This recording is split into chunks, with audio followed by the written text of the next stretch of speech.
Hello, friends, and my dear well wishers. Once again, welcome back to the GAN Simplify YouTube channel. మరోసారి చైనాలో మహమ్మారి బయటపడేదిలా. చైనాలో sauce Covid 2 లాంటి corona మహమ్మారి HKU5 corona virus 2ను చైనాలో bat woman గా పేరున్నటువంటి వైరాలజిస్ట్ షీ జెంగ్లీ గబ్బిలాలపై వుహాన్ ఇన్స్టిట్యూట్ ఆఫ్ వైరాలజీలో చేసినటువంటి రీసెర్చ్ తో COVID-19 లాగానే ఈ HKU5 మరో కొత్త కరోనా వైరస్ గబ్బిలాల నుండి వ్యాప్తి అవుతుందన్నారు. సో ఈ HKU5 వైరస్ ను ఒక జపనీస్ గబ్బిలంలో గుర్తించడం అయితే జరిగింది. ఈ కొత్త virus MERS middle east respiratory syndrome జాతికి చెందినదిగా గుర్తించారు.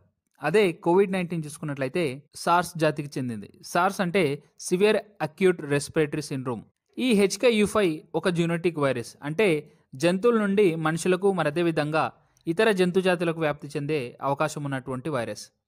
ఇది సాస్ COVID-19 లాగానే అతి వేగంగా వ్యాప్తి చెందుతుందన్నారు.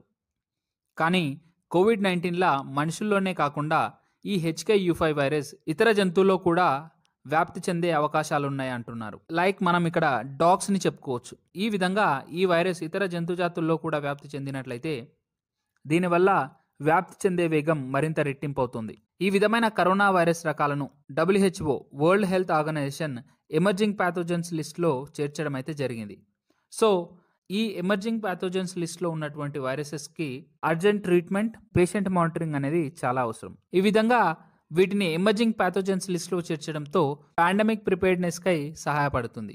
సో చైనాలోని మరో షీ జెంగ్లీ వైరాలజిస్ట్ టీం ఈ నెలలో HKU5 వైరస్పై చేసినటువంటి రీసెర్చ్లో ఈ HKU5 వైరస్ అనేది అనేక జంతు జాతులను ఇన్ఫెక్ట్ చేయగలదు, కానీ అంతే యాక్టివ్గా మనుషుల్లో వ్యాప్తి అవ్వటం లేదన్నారు.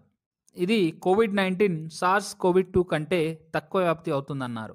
అయితే ఇక్కడ ఈ మహమ్మారి నుండి బయటపడేదిలా సేమ్ COVID-19కి తీసుకున్నట్లుగానే అన్ని జాగ్రత్తలను పాటించాలి.